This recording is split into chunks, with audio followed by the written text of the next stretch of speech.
Hello, hello world! Nandito na naman tayo sa linis bintana. Punas-punas pag may time. Pag sinapian ka ba naman ng kasipagan, ayan, linis lahat yan. Tara, samahan niyo ako guys. Linis tayo ng aming bintana.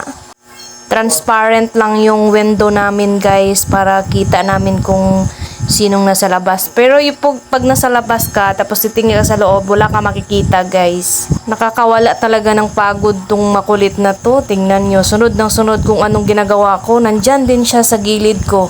At lilinisan din natin itong mirror namin para makitang-kita yung kagandahan pag nagpapaganda tayo. Chares. Maganda kasi pag yung makintab yung salamin mo, klarong-klaro yung pag nananalamin ka, klarong-klaro talaga. Klarong-klaro yung kapangitan.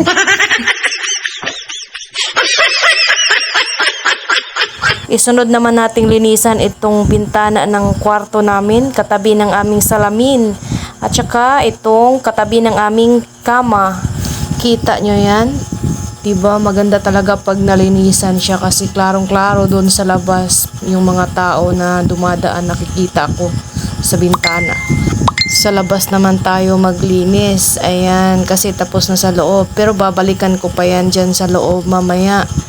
Kasi pinupunasan ko muna ng basa bago pupunasan ng tuyo na basahan. Hindi pala basahan yan, pajama ko pala yan guys. Ginamit ko muna pampunas kasi maganda siyang ipunas nakakatuyo agad. At makikita mo talaga yung kintab niya pagkatapos mong napunasan ng tuyo na yan, napamunas. At yan, bumalik ako sa loob para mapunasan ko ng tuyo na napamunas yung bintana para makintab na makintab talaga siya tingnan.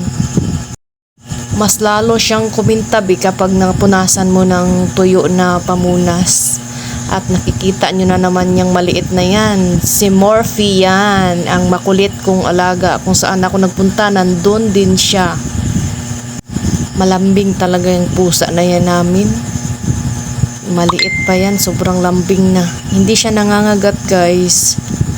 Ayan ang sweet talaga. Grabe. At ayan na. Tapos na tayo. Sa wakas, natapos din dito sa kabila. Lipat naman ako doon sa kabila, sa bandang likod na bintana. Ayan, sa likod yan, sa likuran ng sa kwarto namin. Pinunasan ko rin ng tuyo na pamunas para makintab talaga. At syempre, ayan na, selfie. At ayun lang po. Salamat sa panunood. Ingat po kayo. God bless sa lahat.